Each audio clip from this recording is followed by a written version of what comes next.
Aquí comienza ON, el videopodcast del Periódico de la Energía. Más de 180 años de historia, más de 150.000 empleados en todo el mundo.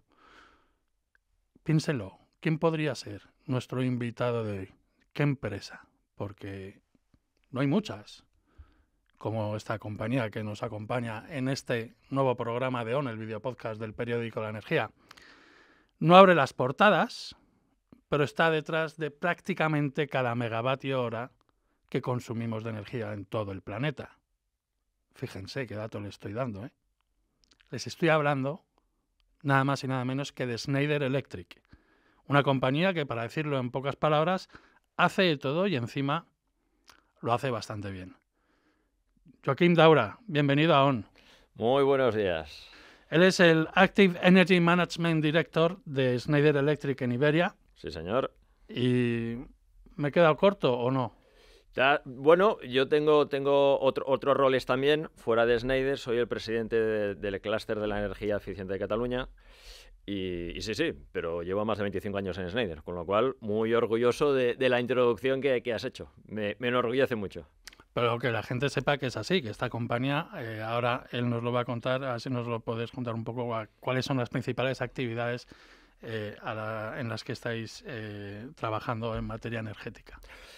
Pues mira, te diré, nosotros estamos centrados principalmente en dos ámbitos. Uno es la transición energética, y fíjate que es muy amplia, pero transición energética y luego en la revolución o en la transformación digital de las empresas. Yo te diría que esos son los dos ámbitos estratégicos en los que a día de hoy nos centramos. Pudiéramos hablar de cada uno de los dos, pero porque daría para hablar días y días. Uh-huh. Para que se hagan una idea, pues mira, desde cables y cualquier electrónica que hay en cualquier central eléctrica, prácticamente casi todas son de Schneider Electric. Bueno, hacen un montón de cosas, se dedican a almacenamiento, a hidrógeno, a redes, bueno, hacen de todo. Trabajan con todas las utilities habidas y por haber. ¿Cierto? Y claro, y eso es lo que les hace posicionarse también en el sector. Sí, yo te diría, nosotros no generamos energía o electricidad, pero sí ayudamos a generarla, gestionar esa generación, transportarla, distribuirla y consumirla. Nosotros no fabricamos turbinas ni reactores, pero en toda esa gestión vamos de la mano del electrón desde que se genera hasta que se consume en una industria, en una fábrica, en un hospital, en un hotel o en una vivienda. Vamos a hablar de la transición energética, porque hablar de transición energética es hablar al fin y al cabo de descarbonización, porque es a lo que estamos, ¿no? Absolutamente. De hecho, fíjate, a día de hoy tenemos dos grandes retos en Europa. Uno es mundial y como sociedad, que es el calentamiento de la Tierra, ¿no? Cuando uno dice, oye, ¿y por qué la Tierra está sufriendo este calentamiento? Pues encontramos que tenemos las emisiones de CO2 que están generando pues, un efecto invernadero. Y cuando uno se pregunta, oye, ¿y esas emisiones de dónde proceden? Nos encontramos que el 80%, tiene un origen energético. Ya sea por la generación eléctrica, por la movilidad, por las industrias, los procesos, las calefacciones en las viviendas, en los edificios. Claro, si no somos capaces de enfrentarnos a ese 80% que es la energía, es que es imposible hacer frente al cambio climático. Con lo cual, absolutamente, el reto mayúsculo a día de hoy de la sociedad humana es la descarbonización de la energía. Y eso a nivel mundial. A nivel europeo tenemos un segundo reto. Y ese segundo reto es la dependencia energética. O sea, cuando un continente depende del precio que te van a poner en la energía, cuando la energía es el motor de la industria. Si el precio te lo pone un tercero o la disponibilidad te la da un tercero, es que tienes una pérdida de competitividad absoluta. Y por eso Europa se ha marcado dos grandes estrategias. Una es el Fit for 55, que es conseguir reducir las emisiones en un 55% para 2030, y la segunda, que es el REPowerEU, y es conseguir la autonomía o la soberanía energética. Y eso al final es buscar generarte tu propia energía. ¿Qué energía podemos generar en Europa? Pues básicamente aquella que sea de origen renovable, utilizando los recursos naturales. Con lo cual, ambas iniciativas van de la mano, porque en una es descarbonizar la energía para hacer frente al cambio climático y en la otra es energía renovable que de por sí ya es descarbonizada. Y por eso en Europa la energía a día de hoy está en el centro de la estrategia industrial, geopolítica, social, y por eso en el Parlamento de Europa se habla de energía tanto a día de hoy. A mí siempre, o me ha llamado, preparando esta entrevista, me ha llamado la atención pues esos más de 180 años, en 1836. Sí, señor. Comenzó la andadura de los hermanos Schneider. Uh-huh. Imagínense, durante todo este tiempo, si ha cambiado el mundo en estos últimos 10 años, pues hablando de autoconsumo, de las renovables, de no sé qué, bueno, pues imagine todo este tiempo cómo ha podido cambiar todo un sector como el energético.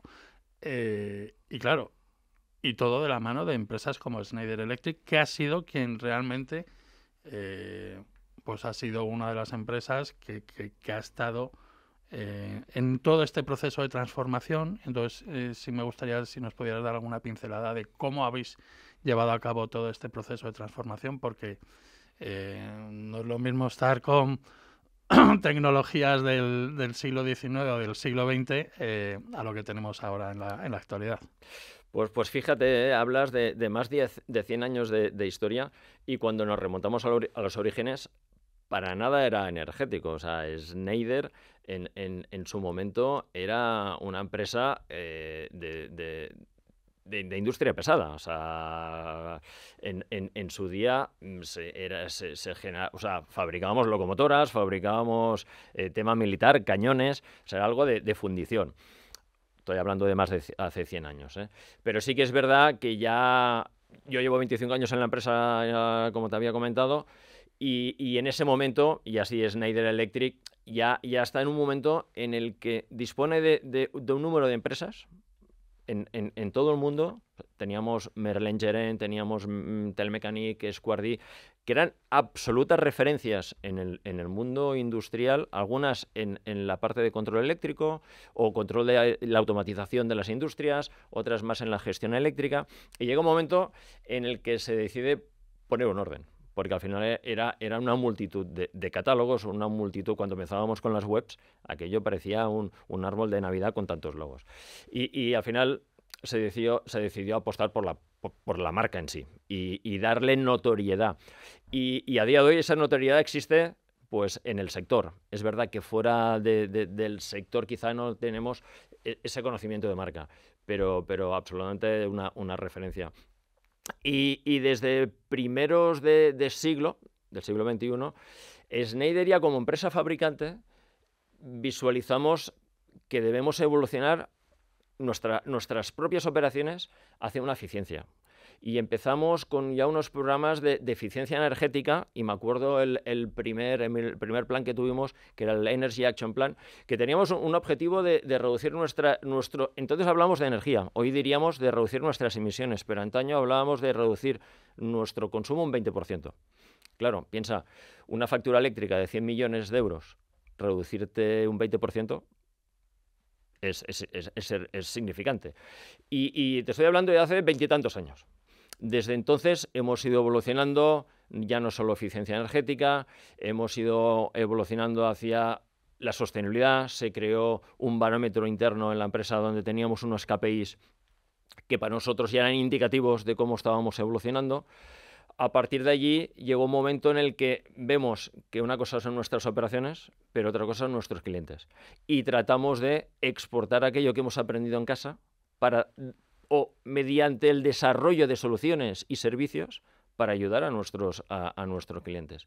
Y con eso lo que vamos es expandiendo esa cultura que habíamos generado en nuestra casa, esa manera de hacer, y a día de hoy yo creo que hemos conseguido que el mercado se haga suya esa visión de descarbonización, de sostenibilidad, de compromiso. Y ya no solo en el área medioambiental, sino en el área social y obviamente en el área de gobernanza.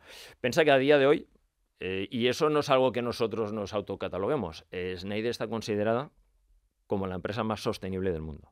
Hace unos años fuimos catalogados como la industria más sostenible o la empresa del sector industrial. Hoy somos, yo te diría que somos realmente un referente. Y este camino se podría recorrer sin la innovación, porque bueno, yo creo que ¿qué importancia le dais vosotros a la I+D para poder haber llegado a ser líderes en sostenibilidad? Hombre, la innovación es como dicen los ingleses, disculpa que utilice, es un must, es algo, es obligado.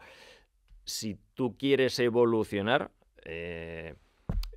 lo que tienes que, para empezar, es disponer de una hoja de ruta, saber dónde quiero estar, a qué quiero llegar yo en unos años, entender cómo vas a llegar a ese reto y a partir de allí tiras atrás y entonces defines tu estrategia. Entonces, cuando estamos en el siglo de la transición energética, de la eficiencia energética, pero también de la innovación digital, lo que tienes que hacer es aunar ambas estrategias. Y allí en el desarrollo, en la innovación de producto, es donde estamos haciendo frente. A día de hoy yo te diría que poco producto de Schneider se desarrolla que no sea IoT, o sea, que no tenga la digitalización ya concebida en su interior. Pero además, con esta visión de sostenibilidad, a día de hoy lo que estamos es rediseñando los productos, una, para alargar su ciclo de vida, segunda, tratar de que el producto sea más modular para que si estropea uno de los componentes podamos sustituirlo, pero que ese producto siga trabajando. Y obviamente todo el tema de packaging, pero luego un ejemplo que creo que es bastante relevante. En la media tensión, las celdas, para que nos entendamos, son los interruptores que te permiten que circule electricidad o que no circule. Antaño trabajaban, y todavía sigue trabajando, con un gas que es el SF6. El SF6, si se escapa, afecta muchísimo a ese calentamiento global de la Tierra. A día de hoy, desde Schneider, ya hemos desarrollado productos, celdas, que ya no llevan ese SF6. Esto es innovación, esto es desarrollo de producto. ¿Pudiéramos haber seguido con el SF6? Pues quizás sí. Pero esa inquietud, esa implicación ha hecho que desde hace muchos años ya estuviéramos desarrollando esa evolución. Que luego nos ha acompañado la normativa. Y en función del nivel de tensión en la que estemos trabajando, pues ya en breve ya no se podrá utilizar las celdas con SF6. Pero bien, es una muestra de esa visualización, ¿eh? Ya te digo, hoy, para nosotros, gestión energética va de la mano de la digitalización, porque si uno quiere tomar decisiones necesita datos. Y al final los datos te lo dará la sensórica, te lo dará la paramenta. Y a partir de aquí podrás generar soluciones, podrás generar arquitecturas acompañadas de ciberseguridad, porque al final cuando vas entrando en nuevos sectores debes ir incorporando nuevos conceptos. Y hoy, por ejemplo, tendríamos la ciberseguridad. Y luego tenemos la seguridad implícita de las instalaciones. Todo esto mediante sensórica, pues obviamente puedes ir andando mucho más allá. ¿Cómo está avanzando el sector en cuanto a la digitalización se refiere, sobre todo el sector energético? ¿Vuestros clientes están realmente apostando por ello? ¿Están viéndoles el beneficio, la rentabilidad a poder optar a productos que tengan un mayor control digital y que facilite las cosas? ¿O? Está evolucionando. Quizá no se está haciendo de una manera muy ordenada. Sí que hay inquietud por disponer del dato. El problema es que, y es una visión muy, muy personal, no nos paramos a pensar qué dato necesitamos, qué información me debe dar ese sensor. Con lo cual, para mí, y eso es algo que en España quizá carecemos, queremos ir muy deprisa. Y a veces hay que pausar, pensar qué necesito yo, qué información necesito, sabiendo qué información necesito, ver dónde la puedo ir a buscar, y una vez sé dónde la debo ir a buscar, es cuando debo digitalizar. Porque al final el exceso de información nos lleva a la desinformación. La información... Eso está pasando prácticamente en el día a día, ¿no? En las redes sociales, en todos Por eso te digo, la información es poder, pero debe ser la justa, la necesaria, porque el exceso de información te lleva a decir, chico, tengo una oleada de información y no sé digerirla. Y luego, también la información que no sea veraz te lleva a tomar decisiones incorrectas. Por eso es mejor pararte a pensar, decir, ¿dónde quiero llegar yo? ¿Qué necesito para llegar a ese objetivo? Y a partir de ahí, echar para atrás y centrarte y medir aquello que queramos medir. Vamos a hacer por ahora un alto en el camino, pero vamos a continuarlo con nuestro invitado, con Joaquín Daura, para hablar de electrificación, de descarbonización y sobre todo también del hidrógeno, esas nuevas tecnologías que van a poder ayudar a descarbonizar a la industria y a otros usos energéticos que tenemos en nuestro día a día. Volvemos enseguida. Imagina un futuro donde la energía sea más limpia, eficiente y respetuosa con el planeta. Un futuro en el que ciudades e industrias se transforman a través de soluciones innovadoras y sostenibles. Desde ENGIE España, estamos impulsando este cambio, desarrollando energías renovables y reduciendo las emisiones de CO2, acompañando a nuestros clientes en su ruta hacia la descarbonización.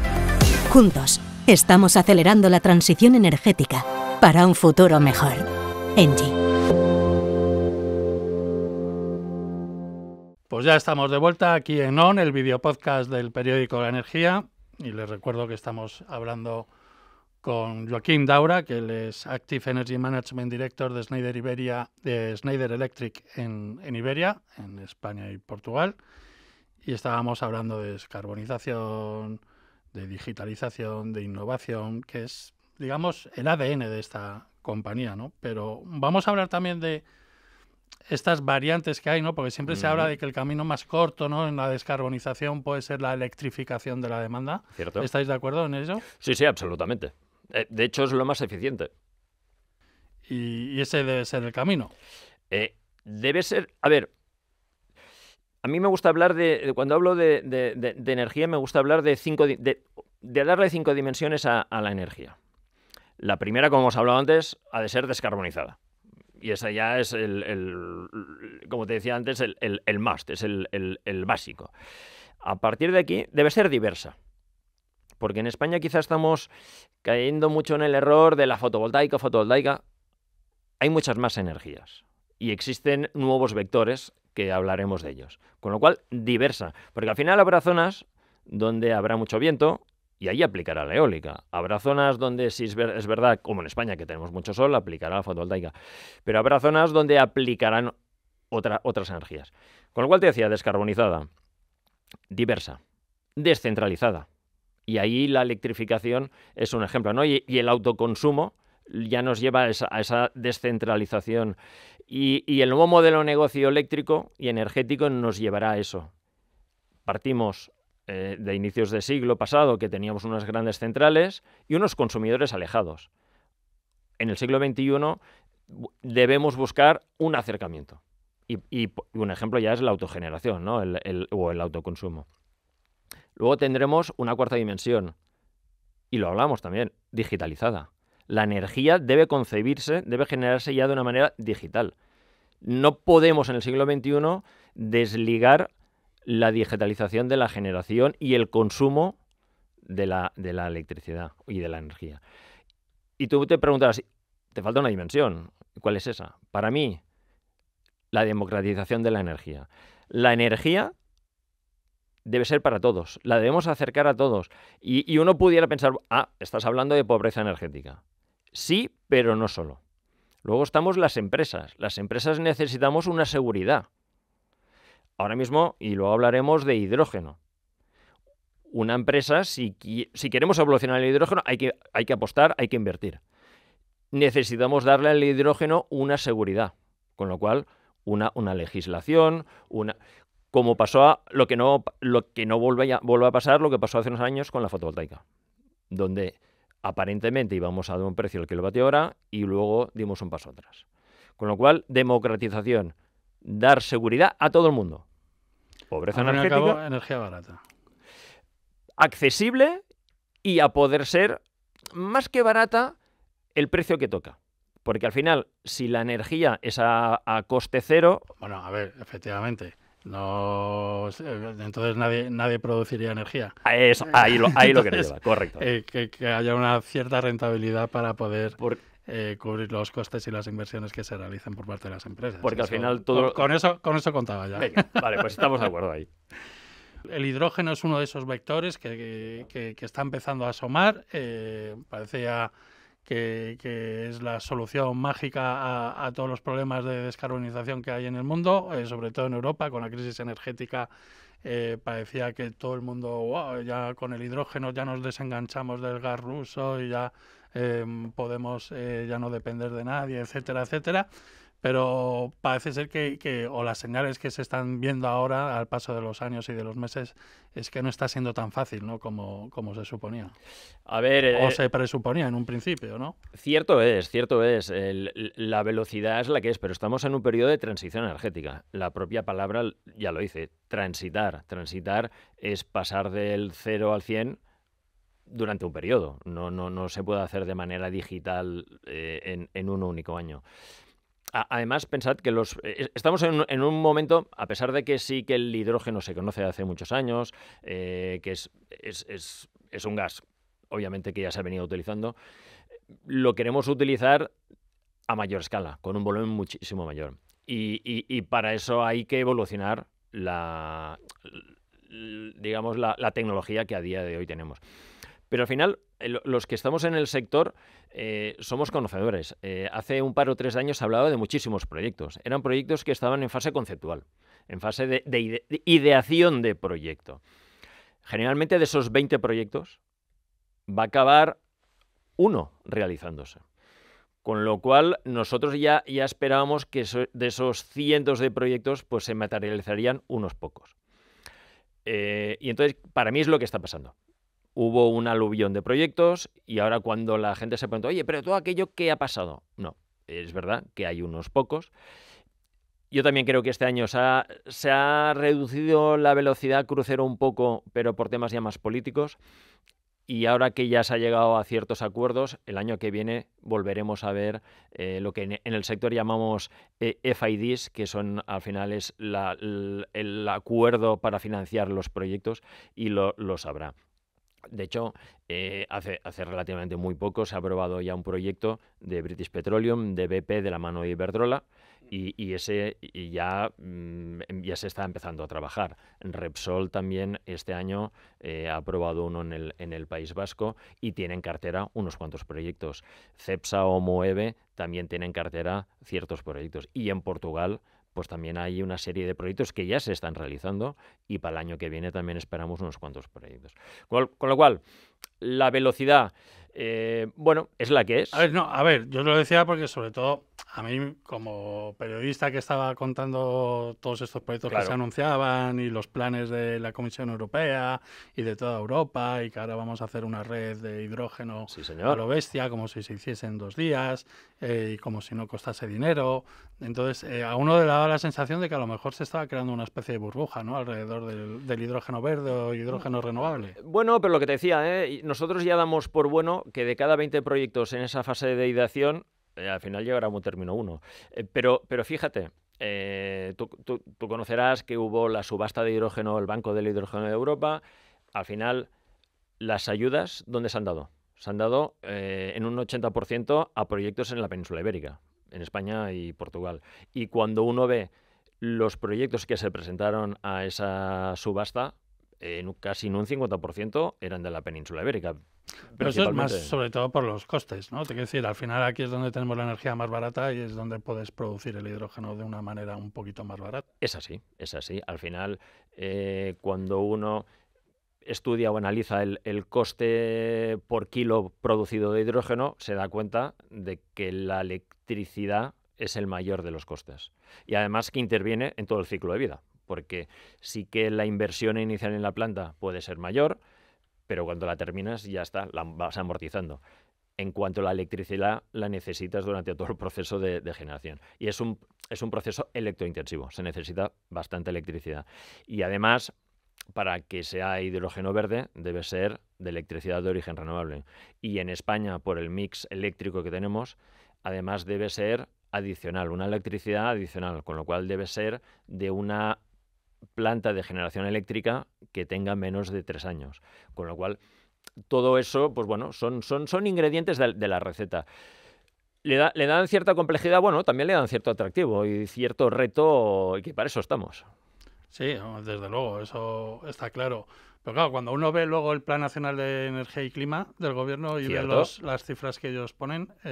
12 gigas. No sé si a lo mejor se han pasado de frenada o qué os parece a vosotros si creéis que eso es posible. Eso, si te parece, lo hablamos dentro de 5 años y te diré, ¿se pasaron o se quedaron cortos? Lo vemos ambicioso, es ambicioso, pero...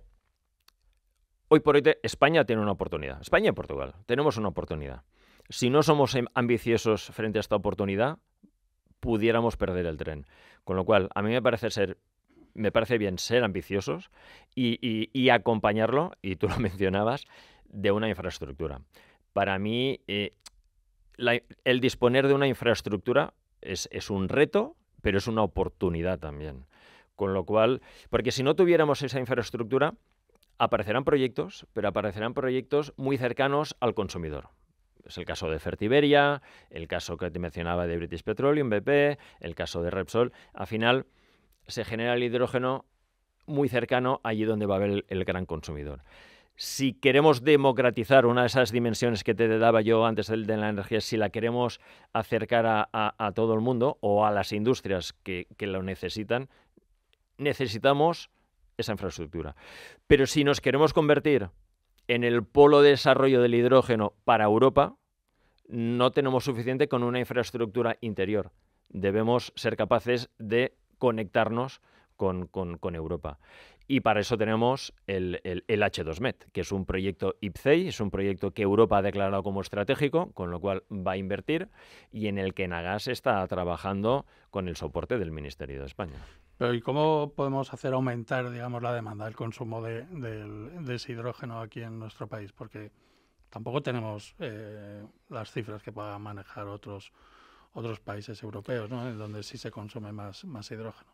Por eso necesitamos esa infraestructura para poder exportar. Es cierto que podemos empezar exportando vía puertos y por eso en Andalucía, en el Levante y en el norte es donde los proyectos van a coger mayor celeridad. Pero hoy por hoy en España estamos consumiendo sobre las 500, 600, 1.000 toneladas de gas natural. Al final, o en un 50-60% ese consumo está en el refino, en las empresas de oil and gas. Allí es donde se está empezando a realizar los primeros proyectos. El segundo gran consumidor es la industria del fertilizante, y allí también Fertiberia ya está empezando. Y luego tenemos otras industrias, tenemos el metanol, etcétera, etcétera.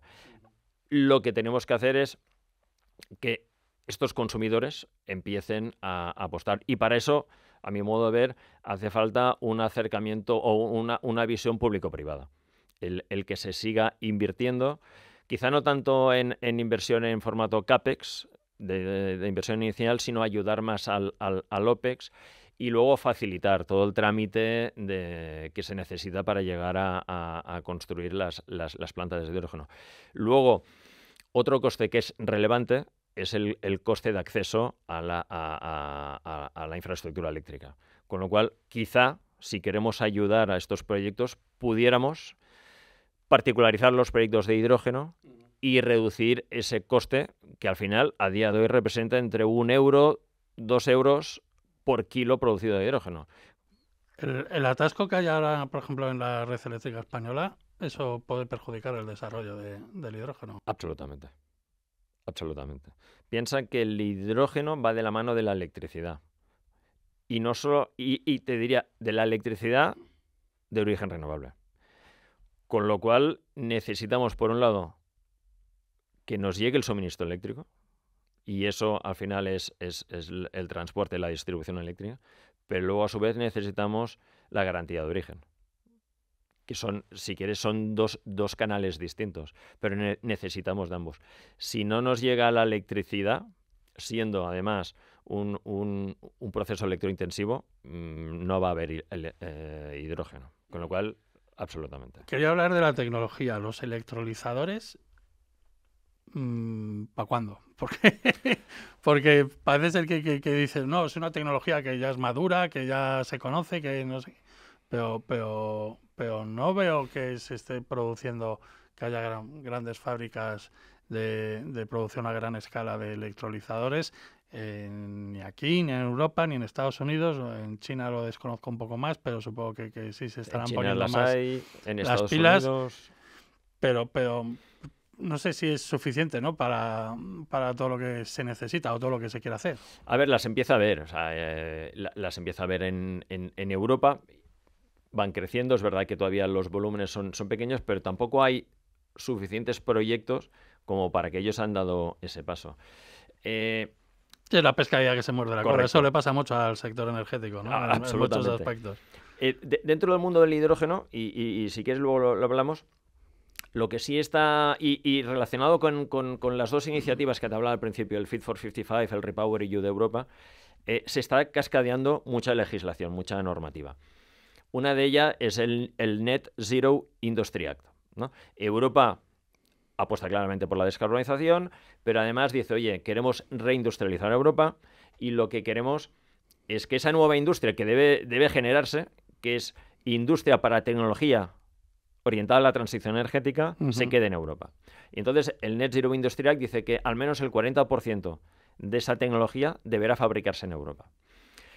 Antes mencionaba la subasta del hidrógeno, ahora hay una nueva subasta y se abre el periodo en diciembre y se cierra en febrero del año que viene. Una de las diferencias entre la subasta del año pasado y la de este año es que al menos un 75% de los electrolizadores que se vayan a utilizar en estos proyectos deberán fabricarse fuera de China, deberán fabricarse en Europa. A su vez, de la mano aparecen dos empresas de electrolizadores chinas, Hygreen y Envision, que dicen, vamos a invertir más de 3.000 millones de euros en fábricas para electrolizadores en el sur de España. Con lo cual, te doy la razón, todavía no vemos esas fábricas, esas gigafactorías, pero sí que estamos viendo ya iniciativas que van encaminadas a eso. No sé si va a ser dentro de 2 años o 3 años, pero empezaremos a ver electrolizadores de cierta potencia que se fabrican en España. ¿Cuándo veis vosotros en Schneider Electric que el hidrógeno comience a tener un protagonismo importante dentro de vuestra tarta del negocio? O sea, decir, el hidrógeno, no sé si a partir de 2030, 2035, va a ser un vector energético en el que vais a tener que dedicar muchos más recursos de los que estáis poniendo ahora. Nuestras estimaciones en España sería sobre el 2030. Siempre acompañada de esa infraestructura que necesitamos para democratizar el hidrógeno, para exportar el hidrógeno y un poco... Sí que vemos, y estamos participando ya en proyectos, este año decimos, hay pocos, pero este año Schneider ha estado participando con empresas españolas en toda la distribución, las protecciones eléctricas, la gestión eléctrica para poder producir y para optimizar la producción del hidrógeno, con lo cual ya estamos trabajando. Ya el año pasado ya estuvimos trabajando, estamos trabajando, pero sí que esperamos que haya ese acelerón cercano al 2030. Quizá en otros países de Europa será algo más lejano, pero en la península ibérica lo vemos bastante más cercano. Dicho eso, vemos otros polos de desarrollo, por ejemplo, los data centers. Los data centers ya han tomado esa velocidad de crucero y esa aceleración que obviamente el hidrógeno llevará cierto tiempo a que se pueda asemejar. Pero yo te diría sobre el 2030. Sí, pero ellos, al igual que el hidrógeno, también están sufriendo, uno, la problemática de la red y dos, también la digamos, la burocratización o la lenta tramitación de todos los proyectos y para poder desarrollarlos, ¿no? Entonces, al final, pueden peligrar las inversiones si esto no cambia. Obviamente, al final lo hablábamos al principio, las empresas estamos para dar beneficio a nuestros accionistas y es así. Entonces, hay una voluntad y vemos la voluntad que hay para invertir en inteligencia artificial y en desarrollar centros de proceso de datos. Pero si llegado unos años no hubiera ese acceso, no hubiera esa disponibilidad, pues obviamente pues las empresas se pueden plantear muchas cosas. Yo no creo que sea el caso, ¿eh? Yo creo que se están dando los pasos, se está empezando a simplificar todos los procesos que hay que dar. Entiendo que los gestores públicos son conscientes de las limitaciones que tenemos a día de hoy, pero es que la realidad es esta. O sea, yo hace relativamente poco estuve asesorando a un gobierno autónomo en un proceso en el que una empresa coreana estaba dudando si invertir en España o en un país escandinavo. Escandinavo, ya no te hablo de invertir en China o en India, no. O sea, al final la competencia está entre un país escandinavo y España. Y uno de los puntos que ponía esta empresa sobre la mesa era la seguridad energética y que la energía fuera de origen renovable. Y obviamente el precio. Esa era la máxima que ponía sobre la mesa. Queremos tener esa certeza, que vamos a tener electricidad de origen renovable en una horquilla de precio mantenida durante unos años. Y eso es lo que necesita la industria. Y si queremos volver o queremos reindustrializar España, debemos ser conscientes que las empresas que vengan van a tener que cumplir con sus políticas de descarbonización. Y donde lo vean más fácil, allí van a invertir. Que las empresas chinas hayan decidido venir a España, yo creo que ya es una buena señal de que están viendo de que aquí se pueden hacer bien las cosas. Pues no sé si todo el mundo está de acuerdo con eso, ¿no? Porque... Seamos positivos, veamos el vaso medio lleno y tratamos de, entre todos, ayudarnos de sumar y de empujar hacia adelante, porque es que si no, al final vamos a perder el tren. Yo soy de los que no me canso además de decirlo, sobre todo en redes sociales, a la gente que a lo mejor no tiene tanto conocimiento de este sector, ¿no? Pero cuando siempre se habla o se hacen mitos, ¿no?, alrededor de la energía, y se hablaba de que Alemania pues estaba haciendo una gran transición energética, etcétera, etcétera, etcétera. Y cuando empiezas a ver los datos y con el paso de los años ves que España le ha dado un repaso a Alemania por todos lados, ha conseguido reducir su precio de la energía, ha conseguido tener un mix energético bastante más limpio que ellos, etcétera, etcétera, ¿no? Entonces, cuando dices, no, un ejemplo de transición energética en el mundo, pues si realmente deberíamos decirlo así, yo creo que hay muy pocos, y entre ellos yo situaría a España. Absolutamente de acuerdo. Pero, como siempre pasa en nuestro país, nos cuesta vender eso. Te lo compro. Y fíjate, y para mí ahí es una de las diferencias entre Europa y Estados Unidos. Estados Unidos es un país. Europa somos muchos países. Con lo cual, al final es una suma de voluntades. ¿Qué hizo Alemania? ¿Qué hizo mal Alemania? Alemania dio, en cierta manera, la espalda a Europa y llegó a unos acuerdos para su beneficio con Rusia, donde cubría sus necesidades energéticas. ¿Qué pasó? Pasó lo que pasó. Y ahora, toda Europa hemos tenido que repensar cómo ayudar a Alemania. Una vez más. Con lo cual, ¿qué le pediría yo a Europa? Una visión única. Y quizá, y te lo compro... Es que ese es el problema, es que eso es imposible. La visión única que se pretende y es un objetivo, y siempre llevamos así no sé cuántos años desde que se fundó la Unión Europea. Entonces, como luego a la hora de la verdad nunca se ponen de acuerdo, o sea, no es que se pongan de acuerdo, que sí se ponen de acuerdo en muchas cosas, gracias a Dios, pero no es una única voz, no es un único país. cada uno hace su mix y su guerra por su cuenta, al fin y al cabo. Cierto. Entonces luego lo ves y dices, es que así es muy difícil avanzar. O sea, al fin y al cabo dices, bueno, pues es todo como muy bonito, ¿no? Está como, oye, el objetivo es muy bueno, incluso sano, y decir, oye, ojalá pues esto fuera así, ¿no? Tener un mercado único de verdad, de que todo funcione bien y no sé qué, no sé cuánto, pero luego nos dedicamos a ponernos las zancadillas unos a otros. Por eso en el hidrógeno tenemos una oportunidad y por primera vez parece que el Pirineo no será una barrera. Y de hecho Europa está apoyando... Porque no se va a ir por el Pirineo. Cierto, pero yo creo que Alemania se ha dado cuenta de que fue un error táctico el dar la espalda a Europa y decidir sus propios acuerdos comerciales, porque desde Europa se ayudó mucho, desde España. En España, al haber sido una isla energética durante decenas de años, supimos hacer esa transición que tú has mencionado, supimos dotar en los puertos de una infraestructura de gasificación y liquefación de regasificadoras. Y gracias a eso se ha podido ir ayudando a Alemania.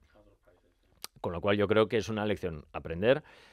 Los alemanes han comprado el hidroducto. De hecho, al final es un acuerdo entre Portugal, España, Francia y Alemania.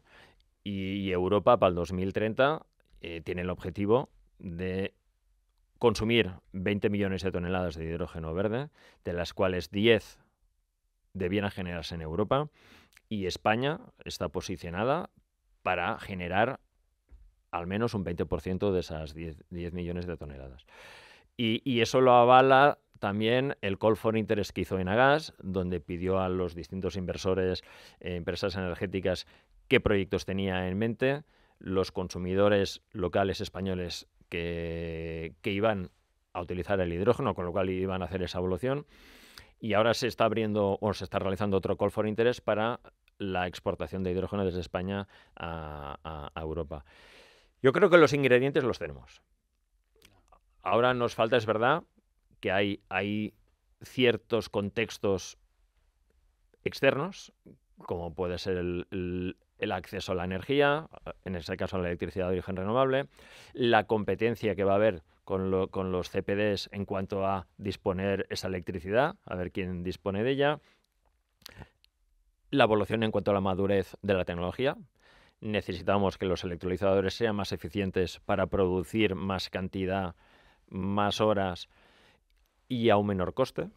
Sí, que eso es lo que te iba a comentar, ¿no? Al fin y al cabo lo que necesitas sobre todo es que se abarate el coste de producción de ese hidrógeno para que pueda competir de tú a tú con el gas.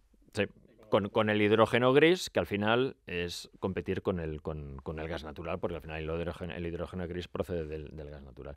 Hoy por hoy, es verdad, es muchísimo más económico el hidrógeno gris.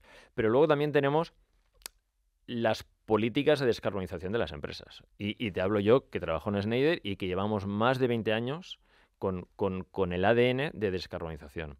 Y aquí ha habido un gran cambio de paradigma. Y te cuento, dentro de, cuando calculamos las emisiones de las empresas, tenemos tres alcances. El alcance 1 y 2 son aquellas emisiones directamente relacionadas con nuestras operaciones, ¿vale?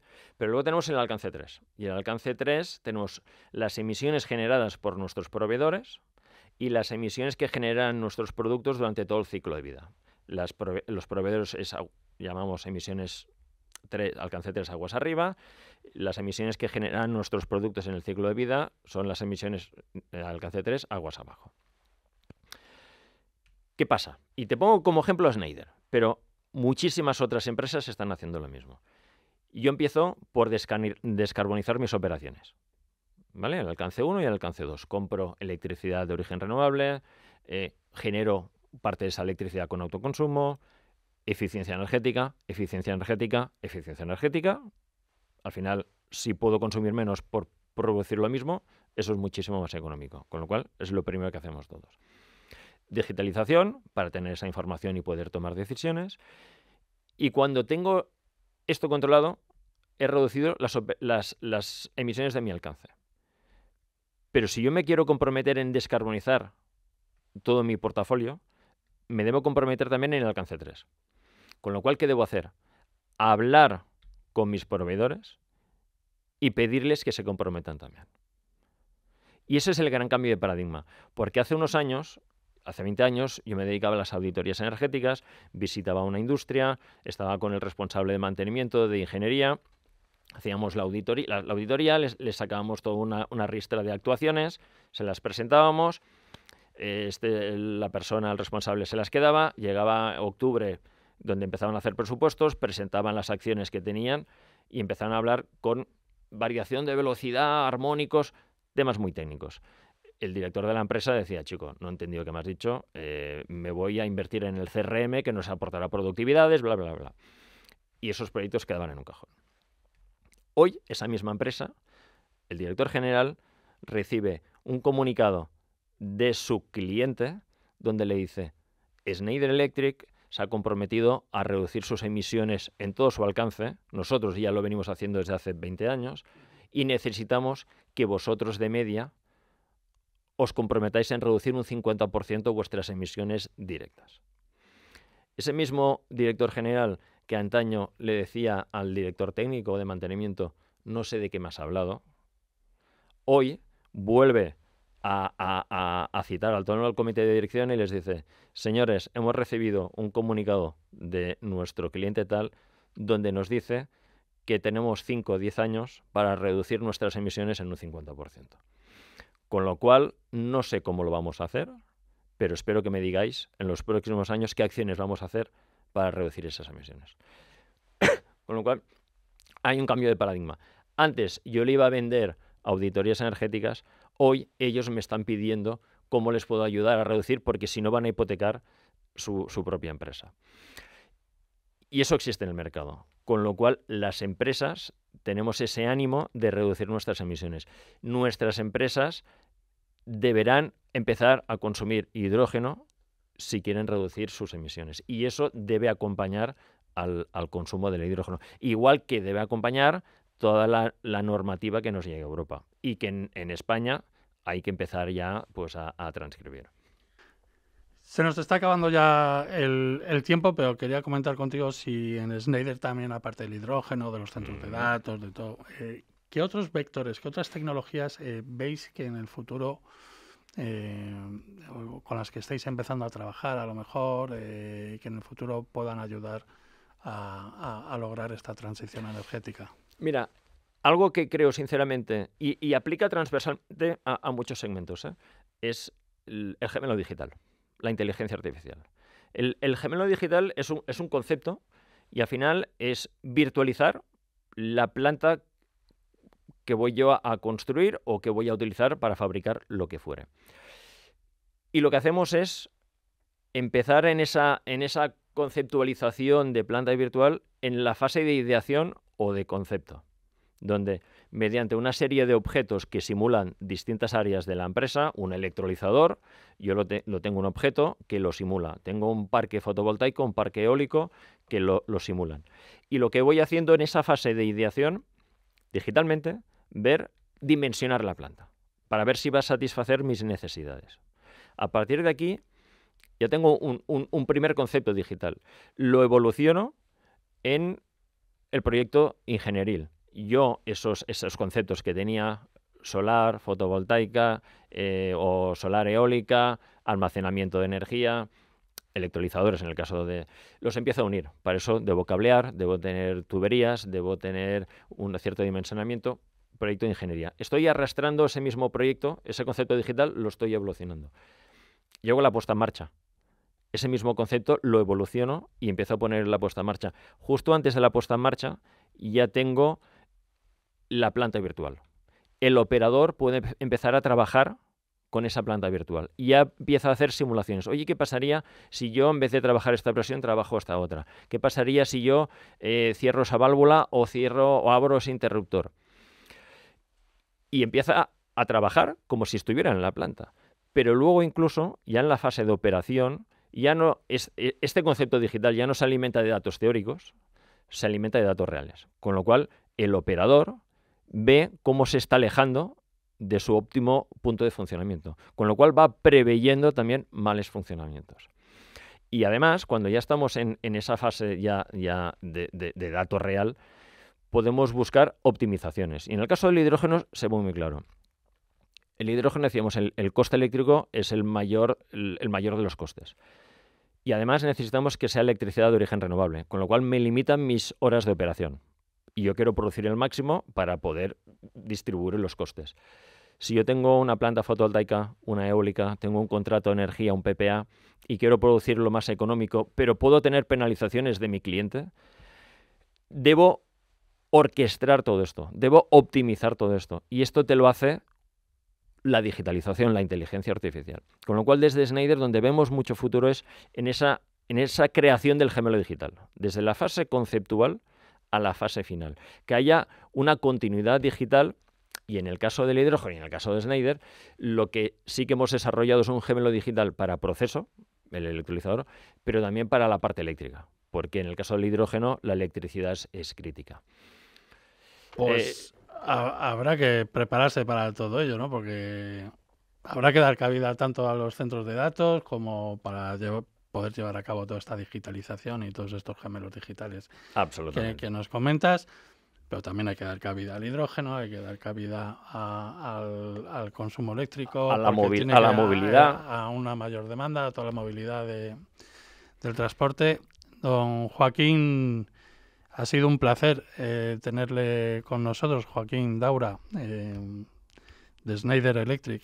Me ha encantado charlar contigo. Podríamos estar aquí durante horas y horas y horas, pero yo creo que ha sido suficiente el saber más o menos cómo va ese mercado del hidrógeno poco a poco creciendo en nuestro país y en todo el mundo, sobre todo en Europa. Uh-huh. Y bueno, todo este proceso de la transición energética que es apasionante, como acabamos de poder ver y de escuchar de tu boca. Así que ha sido un placer que estés en ON y hasta la próxima. El placer ha sido mío, Ramón. Muchas gracias. Pues hasta aquí ha dado de sí este nuevo episodio de ON, el videopodcast del periódico La Energía. Volvemos como siempre dentro de 15 días. Hasta la próxima.